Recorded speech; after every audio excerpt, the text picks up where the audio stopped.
Welcome to Spring Hop 2019, hosted by Tanya McGuire and Lisa, My Eclectic Life. Today I'm working on a canvas. It's a 9 by 12 canvas, and here I'm just showing you the different products that I pulled out.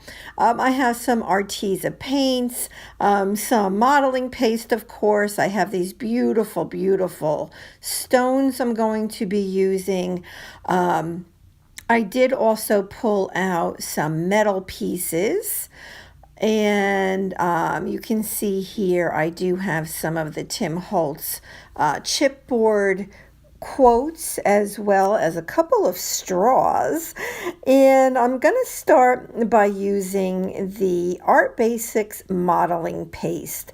So this paste is opaque, so it dries white. It does not dry clear. Now you'll notice that I did not prep the canvas at all. I believe most, if not all, canvases do come already primed, so there's no need to go ahead and add anything on them unless you would like to. So in my typical style, I took that paste and I did that's my starting point, like that corner, that like vertical and horizontal piece that I created with the modeling paste. And now I'm taking the Arteza paint in pink and rose, and I just want to get a very free looking color on here. And this color is called neon pink. So it's 3 different shades of pink, and they worked really, really well together. And then I decided I wanted to get some color onto that modeling paste. So I took the Bria Reese paste in silver. It's actually called silver. How about that? And this is what's her name? Oh my gosh, a Dina Wakley brush. And for whatever reason, it created this like amazing texture in that paste, more than I had hoped for. So by adding that gray into the paste, that white opaque paste, oh my gosh, it was beautiful. And then I took the Bria Reese magenta paste and added it onto the gray, and now a little bit onto the pink paint. So at this point, I'm just laying down my foundation, right? This is just the beginnings of this canvas. The straws here are from Webster's Pages, and I suppose you could actually, use them, but to me, they're more of a decorative straw. They are paper, and I thought that they would look pretty. And the colors of the straws, that's kind of where I wanted this canvas to go, with that pretty bluish teal and the pink and the white. But I did want to pull in some yellow, so I pulled out the Arteza Deep Yellow, and I just got a little bit on there.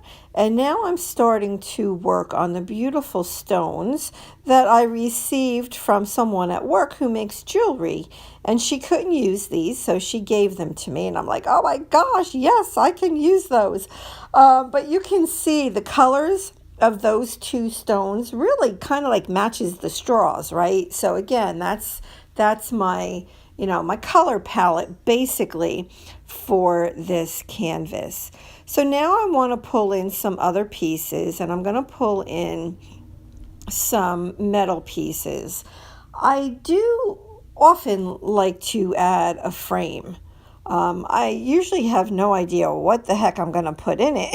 And in this case, I didn't either. When I first put that down, I have no idea if I'm going to put something inside of it or not. And you will see. I'm not going to tell you. I'm going to make you wait. But I forgot to mention that the gel that I'm using to get these big pieces down is made by Art Basics, and it's heavy body gel. Now that jar is now done. I've had that jar for a few years. I think I got it really when it first came out, so whenever that was. And it has turned into, I want to say even a little bit thicker gel, but I did get a new jar, so this jar is going in the garbage. And here I do go ahead and add, I think it's called a druzy stone. I don't know, I could be saying that wrong. Super, super, super pretty on the inside of that frame. And it happened to be broken, and of course I just, put it on there as one stone with that gel. Now I decided that I want to pull some of the color down to the bottom portion of the canvas. So I pulled down some of the modeling paste with some of the silver Bria Reese paste, added a little bit of pink, a little bit of yellow, and in reality, most of that gets covered up, but it's okay.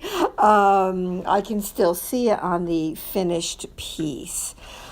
So I do want to take some time and definitely thank Tanya and Lisa for organizing this hop. And if you look down below in my description box, you will see a list of everybody that is participating. So, I would love for you to hop along and watch everybody's video for the Spring Hop 2019. You're going to see a lot of different things. I don't know if anybody else is doing a canvas. I have no idea. What guidance we were given was to do something that reminded us of spring. So these colors remind me of spring. Adding the flowers definitely reminds me of spring. So to me, this was just a perfect combination. And I was super, super happy. So you're going to see me, futz around with the flowers. And I left a lot of it in, although I did cut some of it out.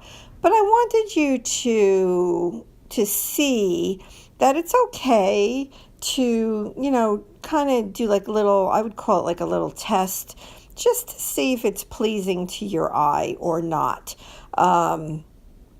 With the gel that I'm using to adhere everything down, the Art Basics Heavy Body Gel, it certainly gives you time to move things around, but for the most part, I left everything where it was, except for that key that I put down. That key, under that big pink stone, that will be moved, I'm telling you now.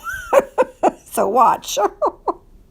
And what you'll find is if you do, whether it's a journal page or a canvas or whatever, something along the lines of where you're getting a whole bunch of different embellishments to look cohesive, that what you would end up with, if we had the same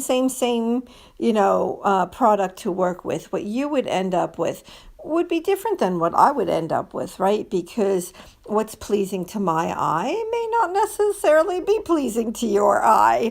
I hope it is in this case, but, so I guess my point is, as you're putting your piece together, move the flowers around, move the metal pieces around, just kind of like eyeball it for a minute and see, you kind of get that feeling like, yep, that's the right spot. Or it's like, ooh, no, don't like that. Got to find another spot. So, be comfortable in moving things around, like that key that I just took off. Now, the key will end up on this canvas, but right now it's sitting over to the right on my work area. So I continue putting the flowers down, and I just want to give you a little pointer that I have found over the years for me visually what is pleasing to my eye. So my little tip is that when you're placing items down, for me, this is my opinion, I try very hard not to have things directly above one another or to the side of one another. I mean, unless that's the look you're going for. So like maybe if I was putting just buttons on here, I may want them to be in a straight vertical or horizontal line. But when I'm doing a cluster, especially such a big cluster like this, almost everything on here, it's impossible really to get everything when you have this much going on, but I want it to be a little bit off. I don't want it to be even all the way down. So when I look at that teal flower up on the very, very top right now, that's next to the yellow flower, I'm going to look down the canvas and just make sure that there's nothing exactly lined up with it. So I hope that you understand what I'm saying there. To me, the more randomness, which we know is not random at all, but the more random look of it is pleasing to my eye. So just something to maybe mention to where you might want to use that information someday. And this little pink flower that I'm placing here right now, it was covering up that silver metal piece too much, so I did have to move the metal piece up a little bit and the flower down just a little bit underneath the straw. I'm getting down all of my final little pieces there. This is a little wooden piece that says always smile. I do believe it is a piece from Prima. So the metal pieces on here could be Prima, they could be our basics, they could be Tim Holtz. I mean, who knows? I don't know. I have a whole array of them. And I decided to go ahead and use the little quote that says, use your wings. And that's because of the butterfly that I placed up top to the right. And I purposely placed that butterfly. Oh, easy come, easy go. Here we go. It wasn't placed down yet. Here we go. Now it's going to be placed down. I purposely put it up there without any color around it because I don't know, I think it made it speak volumes. I just really, really, really like the look of that being out on its own like that. So this is pretty much the end of day one. I did all of this so far on one day. So right now everything was wet. Now, this is the second day, and I added some little amber looking little rhinestones, and I'm showing you here where I added them. And the reason that I added them was because I had them sitting on my desk. And I'm like, darn it, I'm going to use all of these. So that's why I placed them all around there. You may have noticed that there was one purple one. Well, hey, you know what? I wasn't going to put that one little purple gemstone back in my stash. So it ended up on there. There is nothing else on this canvas that's purple except for that one little gemstone. And I like it. So now, again, this is the second day, and what I want to do is make that cluster more cohesive. There's a lot of color going on, and I love all the color, don't get me wrong, but I took some Distress Stain and brushed pewter, and I put a little bit around on the flowers, but I wanted more. So I put some onto this little palette that I have and used a brush and brushed it onto the flowers. Now I also have Distress Paint in brushed pewter, but I used the stain because I really wasn't looking to cover up the color of the flowers. I really just wanted to add to the color, right? I still wanted to see the pinks and the teals and the yellow. And by using the stain as opposed to paint, it's not as opaque. So it just, look at this. Look at how pretty it all looks with just that touch of silver on top of it all, and I'm really loving it at this point. It's really starting to come together. But okay, so now I'm like, I really need a statement here, a big statement, a pop of color, something that's gonna wow, right? So I took that deep yellow, I added it to a little bit of the distress stain, and watch. Oh my gosh, I just love the way that this looks once this whole canvas is finished. It really creates such a beautiful pop of color, something maybe a little unexpected, and I thought that it was absolutely perfect, and it looks exactly like I had hoped for, so I was super happy with that. But I'm still not done.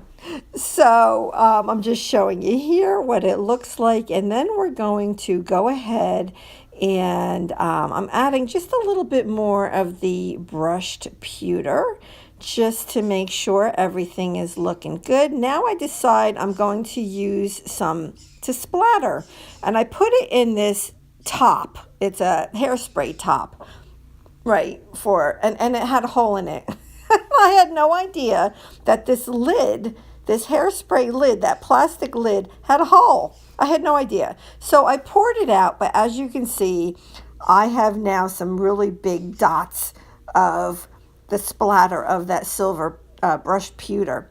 So what does a mixed media artist do? Well, they run with it. So I'm like, well, I kind of like those big spots on there, so I continued to use that top, and I got some beautiful, beautiful large splatters, and then I took my fan brush and I splattered a whole bunch on this canvas, again leaving the butterfly clean. I did not want the butterfly to have any color around it. So at this point, I'm really basically done. What I want you to notice is at the end that I added baby's breath to this. So it's only in the photos in the end. Check out the baby's breath. So it's real baby's breath, and I glued it in there. I mean, it's already dried, right? The baby's breath, so I don't know how long it'll last. But we'll see. I don't know. I thought it looked super pretty. So please go ahead and check out everybody's videos down below. And I hope that you enjoy the hop today. And please leave me a comment. And please go ahead and hit that subscribe button and that like button. Thank you all so much.